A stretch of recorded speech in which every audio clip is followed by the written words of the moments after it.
I think a lot of creators are recognizing that audio is a great solution for them to actually have deeper connections with their audience, and to have a more sustainable format. When you're recording audio, we recorded a podcast yesterday that's coming out today. That never happens with YouTube videos, right? A YouTube video takes us a week, sometimes 10 days to make.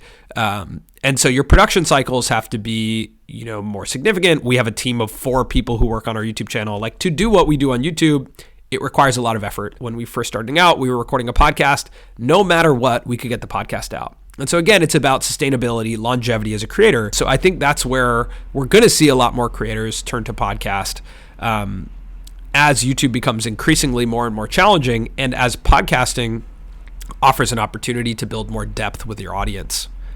The last thing I'll say is I think podcasting is almost occupying the space that vlogging was occupying in 2016, with this, like, let me bring you into my world, into my life, because YouTube has become more well-crafted, high-touch video. Over time, I think podcasting, talk shows, long form, that's going to become increasingly more popular. Early on, you saw Logan Paul, who was going through, a lot of controversy, arguably one of the most hated people on the internet, if not in the world, shifted to a podcast format, which actually opened up the opportunity for people to learn about his personality, for him to build a new audience or rebuild that audience who was like, oh, you know what, actually, I like this guy.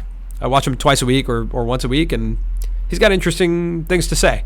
So I think that it's so different because you actually get closer to who you actually are.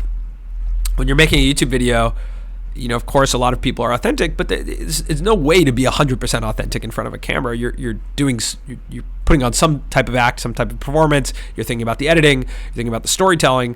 But with conversation as content, it offers this opportunity for you to be yourself, for you to potentially be able to do that thing for years and years and years to come.